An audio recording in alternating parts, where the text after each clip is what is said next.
From the CISO series, it's Cybersecurity Headlines. These are the cybersecurity headlines for Wednesday, March 25th, 2026. I'm Rich Straffolino. FCC bans foreign routers. The U.S. Federal Communications Commission updated its covered list of products that will be barred from FCC clearance in the U.S. to include all foreign consumer-grade routers. It previously added most foreign-made drones to the list. This plan applies to new device models, so devices already on the market and previously purchased routers are not impacted. The FCC cited malicious actors have exploited security gaps in foreign-made routers to attack American households, disrupt networks, enable espionage, and facilitate intellectual property theft as the reason for the ban. Router makers can appeal for conditional approval to sell in the U.S. with a petition to the Department of Defense or Homeland Security. Drone activity disrupts AWS region. For the second time in a month, Amazon saw an AWS region disrupted due to proximity to the U.S.-Israeli war on Iran. The company confirmed its Bahrain region suffered a disruption due to drone activity without going into too many specifics.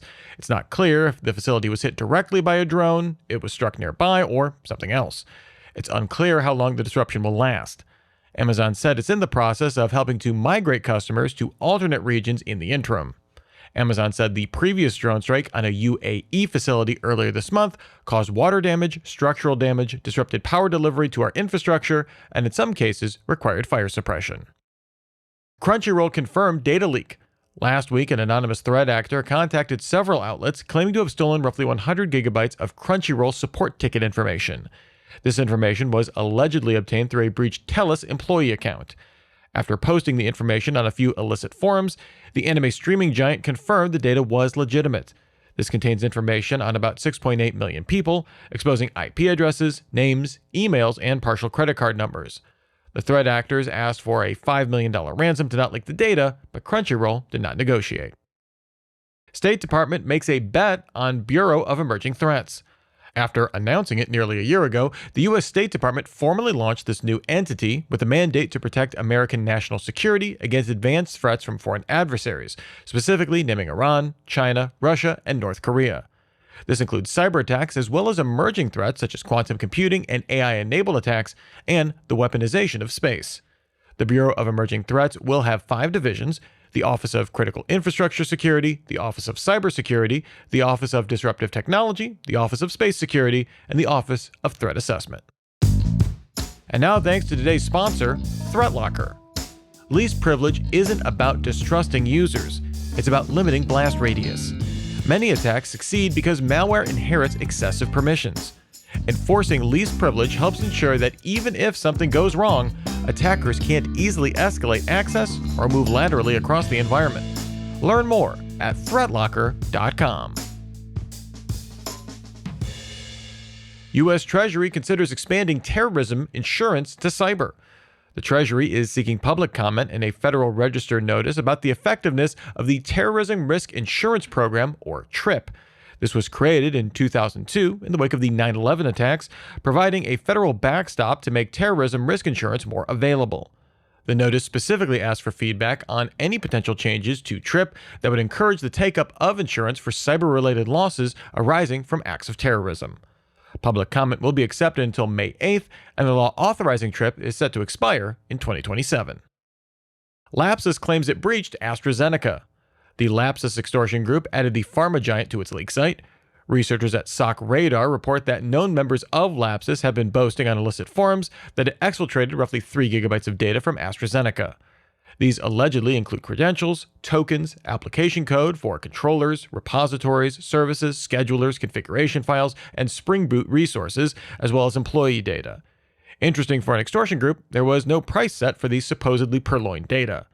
SOC Radar says the nature of the stolen data suggests that it may have affected internal business operations. Infinite Campus warns of a breach. If your kids don't already have some free credit monitoring, you're in luck. The popular K-12 edtech company Infinite Campus began warning customers that it suffered a data breach. The extortion group Shiny Hunters claimed credit for the breach. Infinite Campus says the data was accessed through an employee's Salesforce account, a pretty familiar tactic for Shiny Hunters. The group gave the company until today to pay a ransom or leak out personally identifiable information and internal corporate data. Infinite Campus manages data on 11 million students across over 3,200 school districts in 46 states. Infinite Campus maintains that no customer databases were accessed in the attack. Russian access broker sentenced to 81 months. Back in November 2025, Alexei Volkov, aka Chewbacca Core, pleaded guilty to 6 federal charges as part of his work in the Yan Laowang ransomware group.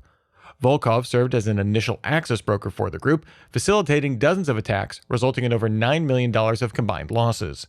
The case provided a very clear picture on how initial access brokers work within ransomware organizations, how they're compensated, and the breadth of Yan Laowang's activities.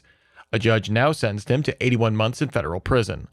Volkov must also pay full restitution to victims and turn over all equipment used in criminal activities. The CISO series is shipping out to Boston next month, and we'd love for you to be there. We'll be doing a live CISO series podcast recording at Aqueduct Technologies in Canton on April 30th. We'll have these same great discussions with our CISO guests like we feature on every episode, plus a few fun games and a lightning Q&A. We'd love to see you there, so head on over to our events page at CISOseries.com for more information. And if you have some thoughts about the news from today, or about the show in general, be sure to reach out to us, feedback at CISOseries.com. We'd love to hear from you. Reporting for the CISO series, I'm Rich Straffolino, reminding you to have a super sparkly day.